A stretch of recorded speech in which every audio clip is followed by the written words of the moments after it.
Ever wondered how many tiny switches are packed inside that unassuming little box called a relay? It's a question that might seem simple on the surface, but the answer is surprisingly nuanced and depends on a whole bunch of factors. We're going to dive deep into the world of relays today and unravel this mystery, exploring the different types of relays, their applications, and of course, how many contacts you can expect to find inside. Think about it, relays are everywhere.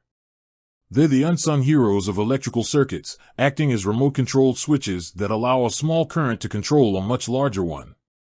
From the blinkers in your car to the complex control systems in industrial machinery, relays are essential components.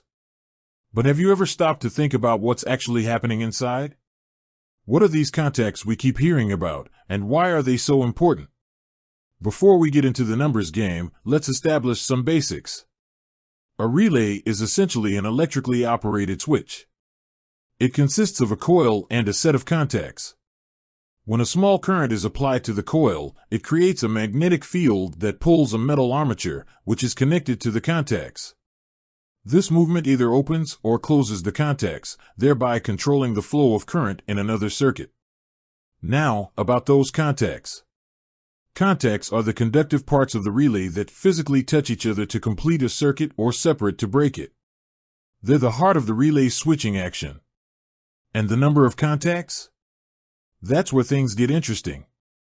Relays can have a single set of contacts, which we call a single-pole configuration, or multiple sets of contacts, known as multi-pole configurations.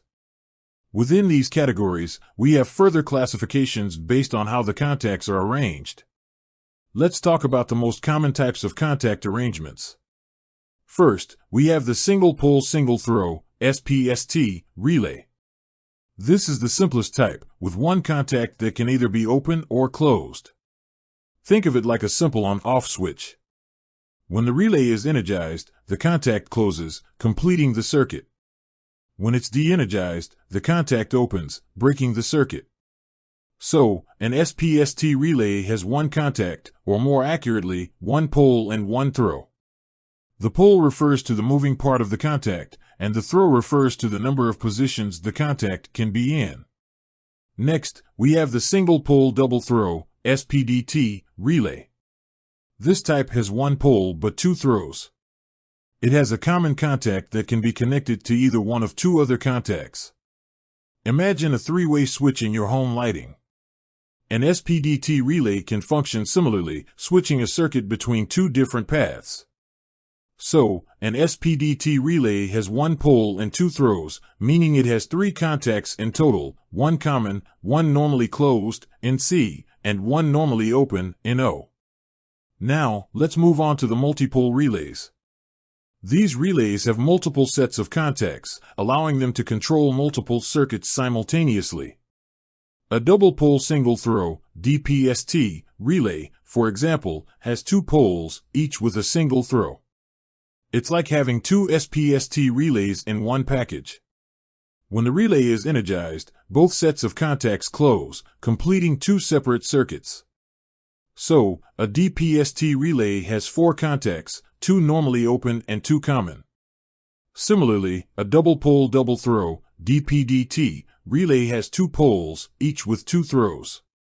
This means it can control two separate circuits, each with two possible paths. A DPDT relay has a total of 6 contacts, 2 common, 2 normally closed, and 2 normally open. But the possibilities don't stop there. Relays can have even more poles and throws, such as 3-pole or 4-pole configurations, allowing for even more complex switching operations.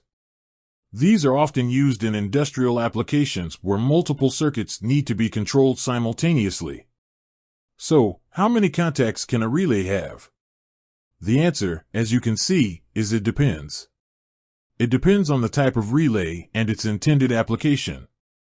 Simple relays might have just 2 or 3 contacts, while more complex relays can have 6, 8, or even more. The number of contacts is directly related to the number of circuits the relay can control. Another important factor to consider is the contact rating. This refers to the maximum current and voltage that the contacts can safely switch. Relays used to switch high-power circuits will have contacts with higher ratings than those used for low-power circuits. When selecting a relay, it's crucial to consider the number of contacts, the contact rating, and the type of contact arrangement that best suits your application. Choosing the wrong relay can lead to circuit malfunction or even damage to your equipment. Beyond the number of contacts, there are other important specifications to consider when choosing a relay, such as the coil voltage, the operating time, and the release time. The coil voltage is the voltage required to energize the relay coil. The operating time is the time it takes for the contacts to close after the coil is energized, and the release time is the time it takes for the contacts to open after the coil is de-energized. Relays are available in a wide range of sizes and types, from miniature relays used in electronic circuits to large, heavy-duty relays used in industrial applications. Some relays are designed for specific applications, such as automotive relays, which are designed to withstand the harsh environment of a vehicle, or industrial relays, which are designed for high-power switching. Understanding the different types of relays and their contact configurations is essential for anyone working with electrical circuits. Whether you're a hobbyist, an electrician, or an engineer, knowing how relays work and how to select the right relay for the job is a valuable skill. So, to recap, the number of contacts a relay has depends on its configuration. An SPST relay has 2 contacts, an SPDT has 3, a DPST has 4, and a DPDT has 6. Relays with more poles and throws can have even more contacts. The number of contacts is a crucial factor to consider when choosing a relay for your application. With that said, thanks for watching, and until next time.